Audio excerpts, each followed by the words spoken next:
Hello students, this is A3 Education, Class 10 State Board, Tamil Nadu, Chapter 1 Relation and Function, Exercise 1.5, 5th sum.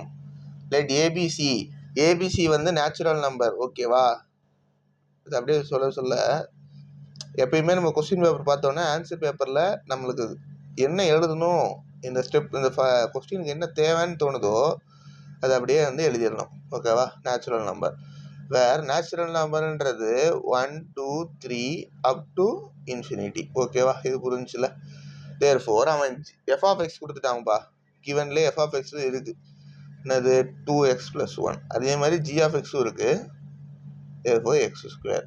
அவன் என்ன கேட்குறான், ரேஞ்சுன்றது Y, அது வந்து இப்போதைக்கு நம்ம கான்சென்ட்ரேட் பண்ண தேவையில்ல. எஃப் ஆஃப் ஜியை கால்குலேட் பண்ணிடலாம், F of G of X calculate பண்ணிடலாமா?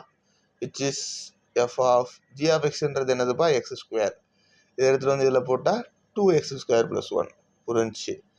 தேர்ஃபோர் ஜி ஆஃப் எஃப்ன்றது என்னதுப்பா, G of F of X which is G of F of X வந்து என்னது, இப்போ தான் மேலே கொஸ்டின்லேயே கண்டுபிடிச்சோமே, 2x + 1 விச் இஸ், அதை சப்ஸ்டியூட் பண்ணால் 2x + 1 the whole square.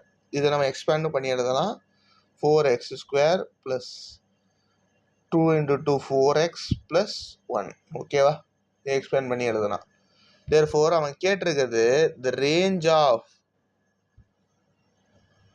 f of g is equal to, இது எப்படி எழுதலாம், yன்றது தான் range /y is equal to, அதோட ஈக்குவேஷன் என்னதுப்பா, ஃபஸ்ட்டு இதுக்கு எழுதும் போது அதோட ஈக்குவேஷன் நம்ம கண்டுபிடிச்சது தான், 2x² + 1, ஓகேவா? வேர் x belongs to கொஸ்டினே கொடுத்தது நேச்சுரல் நம்பர். அதே மாதிரி range of g of f அதே மாதிரி எழுதலாமா, y/y is equal to 2x² x + 1 the whole square எழுதிடலாமா, x belongs to n. Or இதுக்கு மட்டும் ரெண்டு ஆப்ஷன் இருக்கு, ஓகேவா? என்னது, எக்ஸ்பேண்ட் பண்ணி எழுதலாம், ஓகேவா? எது எழுதினாலும் மார்க் கொடுப்பாங்க. y/y is equal to 4x² + 4x + 1 where x belongs to natural number, ஓகேவா? இது ரெண்டுமே எழுதலாம், எதை வேணால் எழுதலாம், ஓகே? இது ரொம்ப ஈஸியாக இருக்கா? தேங்க்யூ.